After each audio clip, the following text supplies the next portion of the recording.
Good morning. I'm Dr. Jyoti Bhatia from Government College, Kishangarh. Today, we will study William Wordsworth, The Solitary Reaper, in detail. I have shared the poem with you, and I hope you have read it and also tried to figure out the simple questions I had given. Before I begin, a brief note on the poet. William Wordsworth is one of the leading figures of the Romantic movement. He was born at Cockermouth in Cumberland, April 7, 1770. His parents died quite early when he was yet a boy, and he was brought up by an uncle. After being educated at Cambridge, he lived for a short time in France, but returned to England in 1793 at the outbreak of war, settling in Dorset with his sister Dorothy. There he discovered his true vocation, that of a poet. He explored the lives of humble folk living in close contact with nature. In 1798, he published the lyrical ballads with Samuel Taylor Coleridge. And after getting married in 1802 to Mary Hutchinson, he wrote some of his best work, including his poetic autobiography, The Prelude, published in 1805. He succeeded Robert Southey as Poet Laureate in 1843 and died in 1850. This was a brief introduction of the poet. Now let us come back to the poem and read it again. The Solitary Reaper. Behold her single in the field, yon solitary Highland lass, reaping and singing by herself, stop here or gently pass. Alone she cuts and binds the grain, and sings a melancholy strain. Oh, listen, for the vale profound is overflowing with the sound. No nightingale did ever chaunt more welcome notes to weary bands of travellers in some shady haunt among Arabian sands. A voice so thrilling never was heard in springtime from the cuckoo bird, breaking the silence of the seas among the farthest Hebrides. Will no one tell me what she sings? Perhaps the plaintive numbers flow for old, unhappy, far-off things and battles long ago. Or is it some more humble lay, familiar matter of today, some natural sorrow, loss, or pain that has been and may be again? Whatever the theme, the maiden sang, as if her song could have no ending. I saw her singing at her work and over the sickle bending. I listened, motionless and still, and as I mounted up the hill, the music in my heart I bore, long after it was heard no more. Now I'll give you the meaning of some of the words that the poet has used in the poem. The poet begins by saying, behold her, single in the field. Behold means to see, to look at. So the poet is asking the travelers, the fellow travelers, to look at the girl. Yon solitary Highland lass, yon, that, he's pointing out that person or thing over there. Lass is a girl. Reaping and singing, reaping means cutting the grain or a similar crop. And sings a melancholy strain. Melancholy, sad, sorrowful. Strain is another word for tune or melody. Here referring to the girl's song as a melancholy song, as a sad song.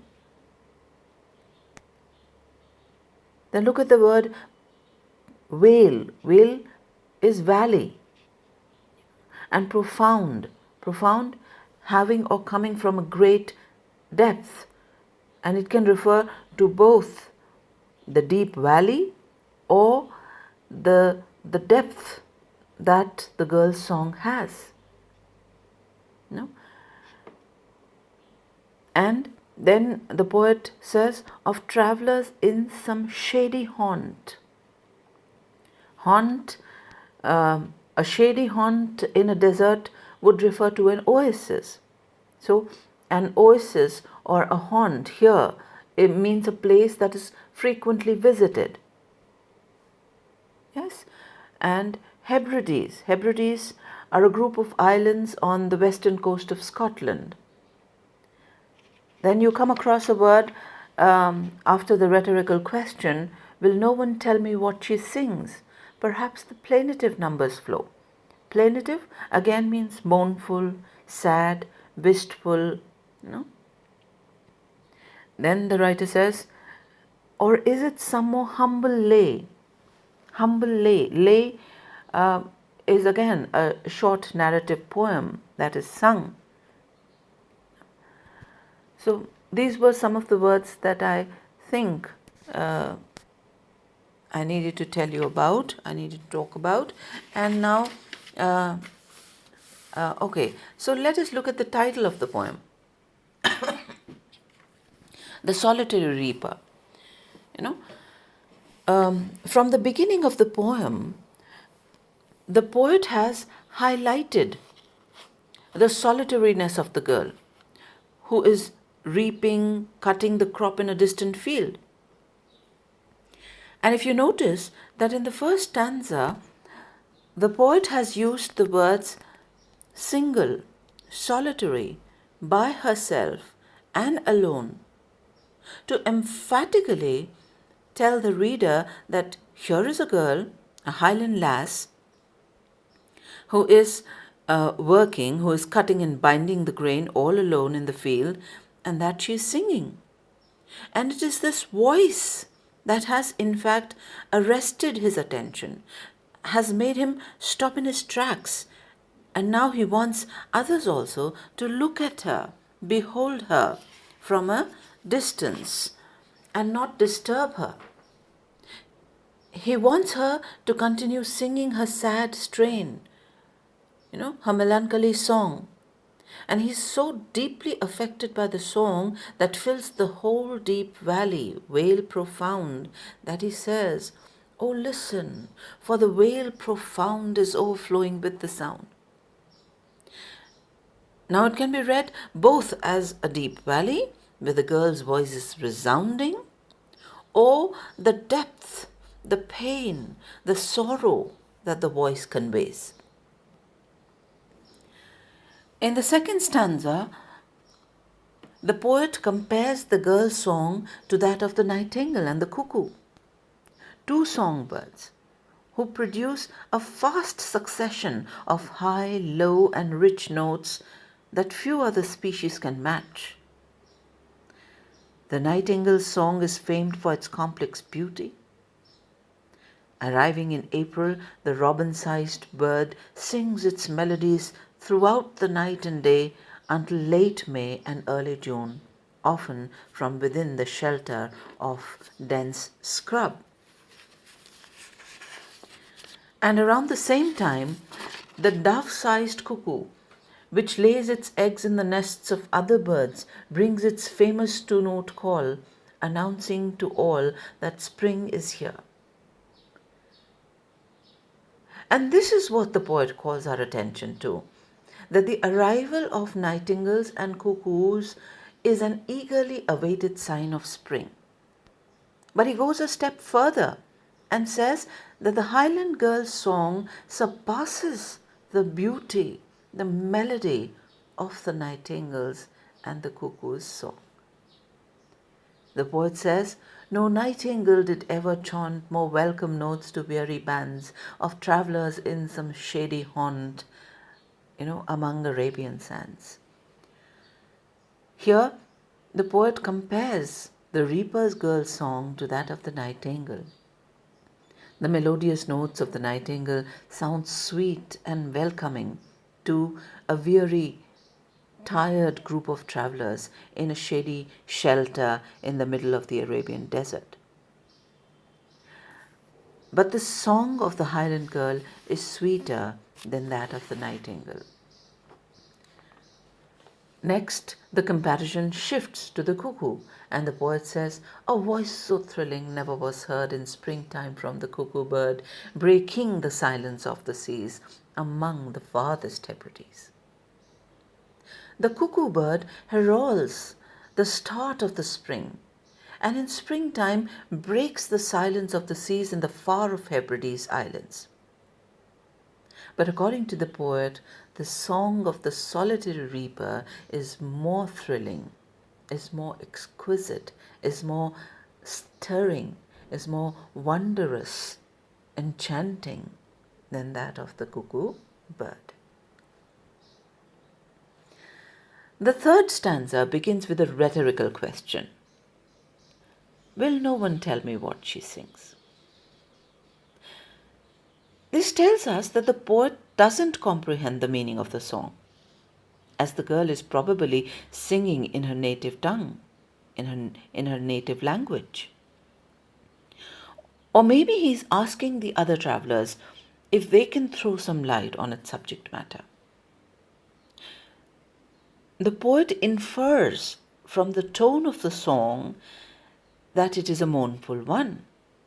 He uses the word perhaps, which suggests that he is not certain of the theme of the song and is merely speculating that it is maybe about some old unhappy far-off things and battles long ago, or is it some more humble lay, familiar matter of today, some natural sorrow, loss or pain that has been and may be again.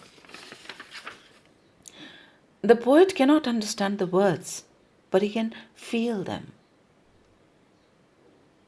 Its plaintive tone and melancholy sound touches him deeply. The fascination of the unfamiliar prompts him to let his imagination roam freely.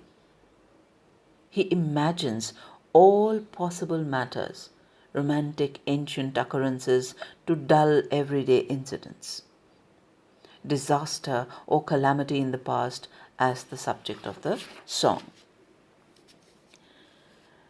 In the last stanza, the poet talks about the impact the girl's song has left upon his mind.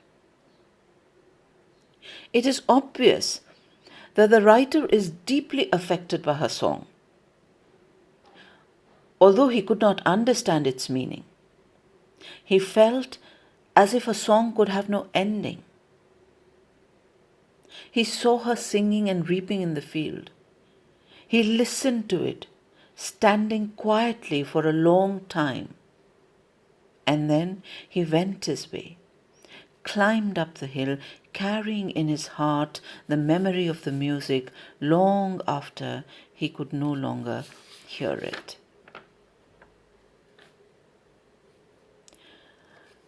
William Wordsworth, through his unmatchable expressions and beautiful ideas, has made the solitary reaper a real figure. The spontaneous overflow of powerful feelings arising from emotions recollected in tranquility makes us feel as if we have all met the poet's solitary reaper somewhere or the other in our life. The incident described in the poem is quite simple. The poet comes across a Highland lass reaping and singing all alone in her field. There is nothing unusual or extraordinary, as it is a common practice among hilly girls. It is the description of the impact of a song on the poet's mind and heart that makes the incident a memorable one.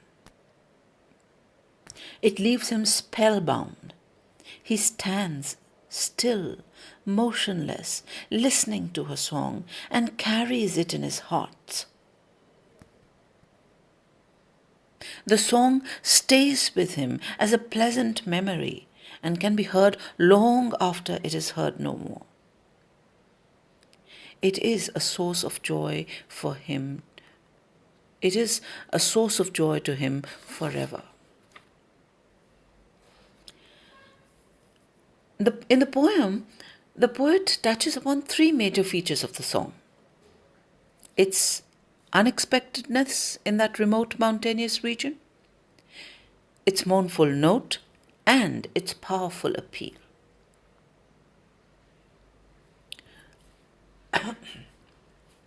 Let me now talk briefly about the rhyme scheme and the literary devices the poet has used.